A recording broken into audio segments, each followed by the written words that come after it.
Hello viewers, இன்னைக்கு நம்ம பார்க்க போறது ஒன் பீஸ் எபிசோட் 658 பார்ட் 1.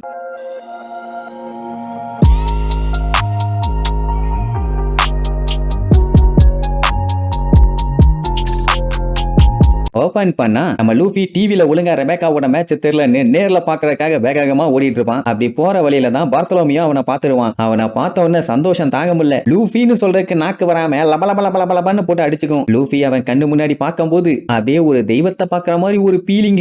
அது மட்டும் இல்லாம அவனுக்கு ஒரு கனவு மாதிரி வருது. அதாவது லூஃபி நேரா அவன்கிட்ட வந்து, நீ தானே பார்த்தலோமியோ, நீ பி மேட்ச்ல பட்டைய கிளப்பிட்டேன்னு அவனை பாராட்டுற மாதிரியும், ஐயோ தெய்வமே நீங்களா என்னைய பாராட்டுறீங்க, உங்களுக்கு என்னோட பேரு தெரியுமா, எனக்கு ரொம்ப சந்தோஷமா இருக்கு கதறி கதறி அழுவான். உன்னை எப்படிப்பா எனக்கு தெரியாம இருக்கும், ஃபைனல்ஸ்ல நம்ம மீட் பண்ணுவோம், நல்லபடியா சண்டை போடுன்னு அவன் சொல்ற மாதிரியும் ஒரு ஃபீலிங். உடனே அவனும், தலைவா நான் உன்னை பார்த்துட்டு உன்ன மாதிரியே ஆகணும்னு சொல்லி தான் கடலுக்கே செயல் பண்ணி வந்தேன், இப்போ உங்களை பார்த்ததுல எனக்கு ரொம்ப ரொம்ப சந்தோஷம்னு ஆனந்த கண்ணீர்ல தேம்பி தேம்பி அழுவான். என்ன இன்னும் கொஞ்ச நேரம் இவன் இப்படியா அழுதானா அப்புறம் லூஃபி நீந்தி தான் போகணும். அப்படி உட்கார்ந்து அழுதுட்டு இருப்பான். லூஃபி அந்த கிறுக்கு பயலெல்லாம் கண்டுக்கிற மாதிரியே இல்ல. ஏன்னா பைய சண்டையை பாக்குறதுக்காக எந்த பக்கம் நடக்குதுன்னு தெரியாம கண்டமே நீ ஓடிட்டு இருப்பான். உடனே இவன் இருந்துகிட்டு, லூஃபி சென்பா இங்க பாருங்கம்மா, நம்ம பேரை சொல்லி எவன்டா கூப்பிடுறவன்னு நம்மளும் பீதியில பார்ப்பான். அதே நேரம் அண்டர் கிரவுண்ட காட்டுறாங்க. அந்த இடத்துக்குள்ள பொத்து பொத்து பொத்து பொத்துன்னு இன்னும் ஏகப்பட்ட பேர் வந்து விழுகிறாங்க. அந்த கெல்லி ஐடியோ அப்படின்னு அடுத்தடுத்து அந்த ஜென்டில்மேன்ஸ் தான் வந்து விழுவாங்க. ஆளுங்க எண்ணிக்கைங்க அதிகமாகிட்டே போகுது. அப்ப வந்து விழுந்த அந்த பூ, டே அண்ணா நீ என்னடா இங்க, ஏ தாத்தா நீ என்னடா இங்க,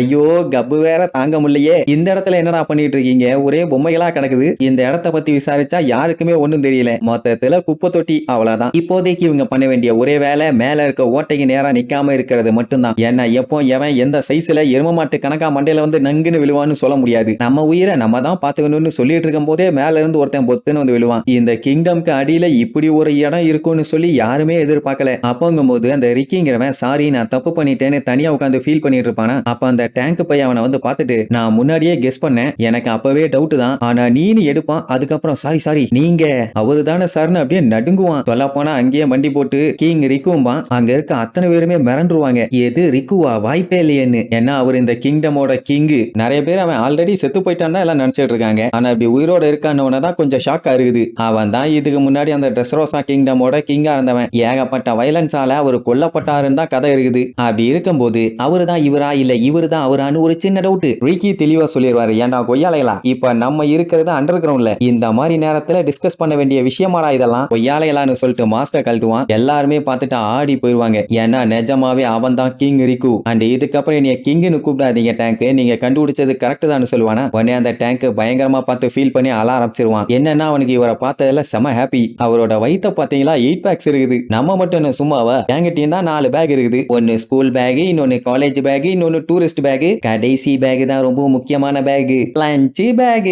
ஓகே ஓகே ஓவரா துப்பி போனை டேமேஜ் பண்ணிடாதீங்க, நம்ம கதைக்குள்ள போயிருவோம். அவர் இருந்துட்டு என்னை இனிமேட்டு கிங்னு எல்லாம் கூப்பிடாதீங்க, நான் இப்போதைக்கு சாதாரண ஒரு கெல்ட்டு பையன், அவ்வளவுதான், ஐ மீன் வயசானவன்னு சொல்ல வராரு. அது மட்டும் இல்லாம என்னோட பேத்தியை கூட காப்பாத்த துப்பு இல்லாத ஒரு துப்பு கட்டவன், எனக்கெல்லாம் ஓவர் பில்டப் உடம்புக்கு ஆகாது பார்த்தம்பிம்பாரா. உடனே கண்ணீர் விட்டு கதறி கதறி அழுது, நீங்க இருக்க வேண்டிய இடத்துல அந்த டோ பிளமிங்கோன்னு எடுப்பான், ஆயமூடு அத பத்தி எதுவும் பேசாத, வியோலா எல்லாத்தையுமே பார்த்துட்டு தான் இருக்கா, உன்ன மாதிரி ஒரு கடமையான முழுமையான ஆளு நான் எப்படி நம்பாம இருப்பேன், உனக்கு கொஞ்சம் கஷ்டமா தான் இருக்கும், என்னால புரிஞ்சுக்க முடியுது அப்படி இப்படின்னு சொல்லும் போது அவன் கதறி கதறி அழுவான். ஏன்னா இவன் தான் ட்ரெஸ்ரோசா செல்ஃப் டிஃபென்ஸ் ஆர்மியோட கமாண்டர். இப்ப அவனுக்கு கீழே வேலை பார்க்கறமேனு கவலைப்படுறான், அவ்வளவுதான். அதெல்லாம் ஒன்னும் பஞ்சாயத்துல ராமவனே, உன் மேல எனக்கு நம்பிக்கை இருக்குதுன்னு சொல்றாரு. உடனே அந்த எலிசபெல்லோ 2 கிங் பார்த்துட்டு, நீ தான் கிங் ரிக்குவா, என்னால நம்பவே முடியலமா. அவன் ஒண்ணு புரோடன்ஸ் கிங்டமோட கிங் தானே நீ, ஒண்ணு என்னப்பா பார்த்து ரொம்ப நாள் ஆச்சு, நீ என்னோட கிங்டம் பிரச்சனையில இருக்கும் போது எத்தனை டைம் வந்து காப்பாத்தி இருக்க, சொல்லவே எனக்கு வெக்கமா இல்லைன்னா பாரு, உன்னை பார்த்தல எனக்கு ரொம்ப ரொம்ப சந்தோஷமா. டேய் இப்ப தாண்டா அடி வாங்கி நஞ்சு பிஞ்சு வந்திருக்கேன், ஏன்டா இந்த நசுகிறேன்னு புலம்பி தள்ளுவாரு. அதுக்கப்புறம் இங்க கலவரமாயி ரிக்கு போனதுல இருந்து சுத்தி இருக்க கண்ட்ரீஸ்ல பவர்ஃபுல்லான ஆளுங்க பேலன்ஸ் இல்லாம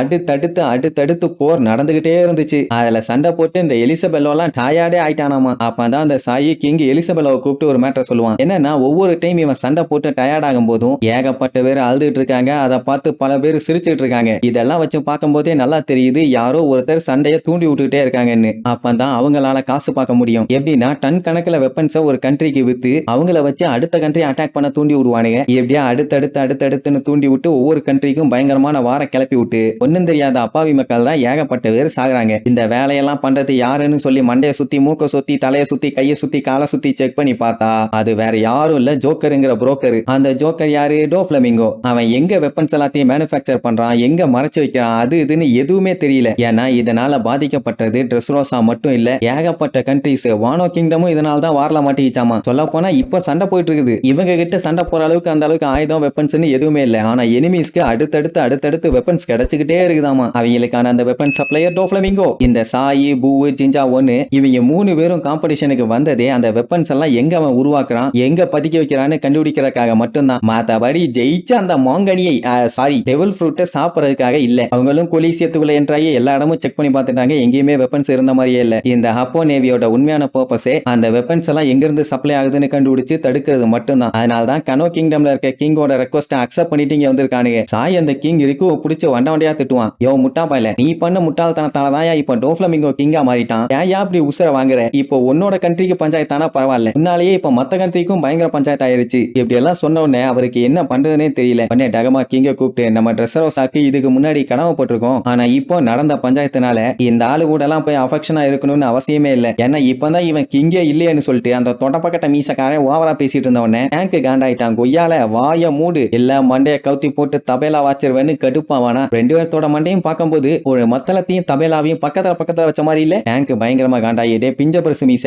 10 வருஷத்துக்கு முன்னாடி என்ன சம்பவம் இங்க நடந்துச்சுன்னு உனக்கு ஒரு கன்றாவையும் தெரியாது. அந்த டைம் எல்லாம் நீ கண்டதை தின்னுட்டு கக்கூசுல முக்கிட்டு தான் இருந்திருப்ப. ஆனா நாங்க எவ்வளவு கஷ்டப்பட்டோம், கிங் எவ்வளவு கஷ்டப்பட்டாருன்னு உனக்கு என்னடா தெரியும்? எதையுமே தெரியாத நாய் எதுக்குடா தேவையில்லாம கிங்க பத்தி தப்பா பேசுறேன்னு தொண்டையிலேயே கத்துவானா. அதை பார்த்துட்டு கிங்கே ஷாக் ஆயிருவாரு. ஏன்டா இப்படி பிபி வந்த பன்னிக்குட்டி மாதிரி கத்துற? அவன் பேசிட்டு போறான், விட்டு தொலை. இதுக்கப்புறம் நம்ம என்ன சொன்னாலும் அது லேட்டு தான், சொல்ல போனா வேஸ்ட் தான் பாரு. அது மட்டும் இல்லாம அவன் கத்துற இவருக்கு ஹார்ட் அட்டாக் வந்துரும் போல. அதுக்கப்புறம் தான் அடுத்தடுத்து ஒவ்வொருத்தனா எந்திரிச்சு, தலைவா இதுக்கு முன்னாடி நாங்க ஆர்மியில சோல்ஜரா இருந்தவங்கன்னு சொல்லி அடுத்தடுத்து அங்க ஒரு பெரிய கூட்டமே எந்திரிக்கும். இவனுங்க வாயில தானே பொங்குன்னு 4 குத்து வச்சவங்கிற மாதிரியே கூடுவான். அந்த டைம் அங்க இருக்கிற பொம்மை எல்லாம் ஒண்ணு எந்திரிக்குமா, அதை பார்த்து பீதியாக ஆரம்பிச்சிருவானுங்க. கொலோசியத்துக்குள்ள என்ன டைரக்டா ஸ்கை வெளியா வந்துட்டானுங்களா, ஊருக்குள்ள வந்து தானே வந்திருப்பானுங்க. அங்கதான் ஏகப்பட்ட பொம்மைங்க இருந்துச்சு. அட என்ன பீதினா உடஞ்ச பொம்மைன்னு நினைச்சானுங்க. ஆனா திடீர்னு எந்திரிச்ச உடனே அனபல்லா பேயோன்னு நினைச்சு பயந்துட்டானுங்க போல. உங்க வீட்டுல இந்த மாதிரி பொம்மை நடந்து வந்துச்சுன்னா நீங்க என்ன பண்ணுவீங்க? கழுத்தா மாட்டுல 4 போட்டு பட்ட வச்சிருவேன். நைஸ், அப்படித்தான் இருக்கணும். அனபல்லா பொம்மை நினைச்சு பயப்படக்கூடாது. சரி, இந்த பொம்மைங்க எல்லாம் எந்திரிச்சதுங்கல்ல, அதுங்க எதுக்குடா எந்திரிச்சதுன்னு பார்த்தா அங்க இருக்க சோல்ஜர்ஸ் எல்லாம் மண்டி போட்டு நாங்க எல்லாம் உங்க ஆர்மின்னு சொல்லியிருப்பாங்க. அதே மாதிரி அதுங்களும் மண்டி போடுங்க. அப்படின்னா அந்த பொம்மைங்களுமே இதுக்கு முன்னாடி அவரோட ஆர்மியில இருந்திருக்குதுங்க. ஐ மீன் பொம்மையால நார்மல் மனுஷங்களா இருந்திருக்கானுங்க, இப்பதான் பொம்மையா மாறிட்டானுங்க. அப்படி எல்லாத்துக்குமே இன்னும் அவர் மேல மரியாதை இருக்கிறத பார்த்துட்டு அவருக்கே ஆச்சரியம். இத மத்தவங்க பார்க்கும்போது ஒரே குழப்பம். அவங்க மனுஷ பாதருங்க, அவனுங்க மண்டி போட்டு ஓகே சல்யூட் பண்றானுங்க, பழைய கிங்கு எல்லாம் ஓகே தான். இந்த பொம்மைங்க எல்லாம் எதுக்குடா போய் மண்டி போட்டுட்டு இருக்குதுங்க? ஒரே குழப்பமா இருக்குது. இந்த ட்ரெஸ்ரோசால இருக்க மக்கள் எல்லாருமே கிங் ரிக்குவா வெறுக்கிறாங்கன்னு தான் கேள்விப்பட்டானுங்க. ஆனா இந்த அளவுக்கு மரியாதை வச்சிருக்காங்கன்னு கொஞ்சம் கூட எதிர்பார்க்கல. அந்த டைம் அந்த ஃபிஷ்மேன் இருக்கான் பாத்தீங்களா, அவங்க கிட்ட டிரான்ஸ்போர்ட்டர் ஸ்னைல் இருந்திருக்குது. அவன் இருக்கிற இடத்த யாருக்கோ இன்ஃபார்ம் பண்ணுவான், இந்த இடம் பெருசா இருக்குது, இங்க ஏகப்பட்ட பேர் இருக்காங்கன்னு. அது ஆப்போசிட்ல கேட்ட பொண்ணு எல்லாத்தையுமே ஒண்ணு விடாம வாட்ச் பண்ணிட்டே இருங்கப்பா. இருட்டுக்குள்ள என்னத்த வாட்ச் பண்ணிட்டு இருக்கிறது கொய்யால. இப்படி இங்க எல்லாமே ஸ்மூத்தா போயிட்டு இருக்கும்போது மேல இருக்க பொந்து வழியா ஏதோ லிக்விட் மாதிரி கொலன்னு வந்து நம்ம சாயோட மண்டைய புடிச்சு அப்படியே சல்லுன்னு மேல தூக்கிட்டு போகும். டே அண்ணா எரும மாட்டு பாயில, என்ன விட்டுட்டு எங்கடா போறேன்னு அவன் காலை பிடிச்சி இழுக்க ஆரம்பிச்சிருவான். உடனே அவனோட சேர்த்து மேல தூக்கும். சிஞ்சாவோ காண்டாயி லபக்குன்னு பிடிச்சி கீழே எடுத்துருவாரு. அவரோட வெயிட்ட தூக்க முடியல. ஆனா அந்த 2 காட்டெருமை வெயிட்டையும் தூக்கி இருக்குது, அதுவே பெரிய விஷயம் தானே. இங்க ஜிஞ்சாவோ கடுப்பாயி சாய்க்கு மட்டும் ஏதாச்சும் அடிபட்டுச்சு, இந்த வேலையை பண்ணவனோட பேர வரைக்கும் விட மாட்டேன், வளைச்சு பழி வாங்க வேண்டிட்டு இருப்பாரு. இங்க சாயோட மண்டையில நல்லா சக்குன்னு சாணி மாதிரி புடிச்சுக்கிச்சு. அவனும் எவ்வளவோ எடுத்துட ட்ரை பண்றான், வரவே மாட்டேங்குது. எவ்வளவோ கஷ்டப்பட்டு எழுத்து பார்த்தான், நான் ஒத்த கையில புடிச்சிருக்கிறதுனால அவனால முடியல. அப்படியே 2 பேரும் அடிச்சு புரண்டு பொத்துன்னு விழுவாங்க. தாயை மட்டும் சல்லுன்னு மேல அள்ளிட்டு போயிடும். அதை பார்த்துக்கிட்டு இருந்த அத்தனை பேத்துக்குமே பயங்கரமான பீதி. ஆஹா, அடுத்தடுத்து என்னென்னமோ நடக்குது ஐயான்னு. பின்ன இவனுல கூப்பிட்டு வச்சு என்ன பந்தியா பரிமாற போறாங்க, ஏதோ சம்பவம் தானே பண்ணுவாங்க, அதான் நடக்க போகுது. அப்ப இழுத்துட்டு போன அந்த சாயை படுக போட்டு அப்படியே லாக் பண்ணி வச்சிருக்குது. என்ன நடக்குதுன்னு தெரியாம புலம்பிட்டு இருப்பான். அந்த டைம் யாரோ இருட்டுக்குள்ள இருந்து அப்படியே பயங்கரமா நடந்து வருவாங்க. யார் நீ, என்கிட்ட வராதே, தள்ளி போன்னு காட்டு கத்துவான். ஆனா அதை அப்படியே வந்து கையை நீட்டும், அவ்வளவுதான். அடுத்த செகண்ட் பொம்மையா மாறிடுவான். அந்த வேலையை பண்ணது வேற யாரும் இல்ல, அந்த ட்ரெபோலுங்கிற மூக்கொலிக்கு பையதான். அதுவும் சாய குரங்கு பொம்மையா மாத்தி வச்சிருக்கான். ஆக்சுவலா அவனோட பவர் ஸ்டிக்கி பவர், அவனை ஸ்டிக் பண்ணி மட்டும் தான் வச்சிருப்பான். ஆனா அதுக்கப்புறம் சுகரோட பவரை யூஸ் பண்ணி தான் பொம்மையா மாத்தி இருக்கான். அதுகிட்ட நீ எந்த ஒரு ஹியூமனையுமே தொல்லை பண்ணக்கூடாது, என் ஃபேமிலி மெம்பர்ஸ் என்னென்ன ஆர்டர்ஸ் கொடுக்குறாங்களோ அதை ஃபாலோ பண்ணணும், ஓகேவா? இப்போ ஸ்ட்ரெயிட்டா போனீங்கன்னா பாத்தீங்கன்னா அங்க ஒரு டோர் இருக்குது, அதுக்கு அந்த பக்கம் ஃபேக்டரி இருக்குது, அதுக்கப்புறம் ட்ரேடு போட்டு அப்படியே பார்க்கலாம். எந்த ஒரு பேச்சு இருக்க கூடாது, ஆனா நல்லா ஒர்க் பண்ணணும், இல்லைன்னா பிச்சு புடுவேன் பிச்சுன்னு அனுப்பி விடுவான். அவ்வளவு நேரம் தொணன்னு பேசிட்டு இருந்த மாட்டு பையன் இப்ப எதுவுமே பேசாம அவன் பாட்டுக்கு போவான். இந்த ட்ரெபோலுக்கு இன்னொரு கான்பிடென்ட்னா இவனுங்க எல்லாருமே சண்டை போட வந்த பைல்வான்ஸுங்க. அதனால பொம்மையை மாத்தினா அவ்வளவு சீக்கிரத்துல பிரேக் ஆக மாட்டானுங்கன்னு ஒரு நம்பிக்கை. அப்பதான் அந்த பொம்மைக்குள்ள இருக்க சாய காட்டுறாங்க. அவனால அவன் பாடியை மூவ் பண்ண முடியல. அது பாட்டுக்கு அவன் சொன்ன கேட்டு போயிட்டு இருக்குது. உள்ளுக்குள்ளேயே புலம்பிக்கிட்டு இருக்கான். எனக்கு என்னடா ஆச்சு, என்ன நடக்குதுடா இங்க, ஒன்னும் புரியலையேன்னு. மொத்தத்துல அவனை குரங்கு பொம்மையா மாத்திட்டாங்க. அவ்வளவுதான். நெக்ஸ்ட் எபிசோட்ல மீட் பண்ணலாம். டாடா. Yeah!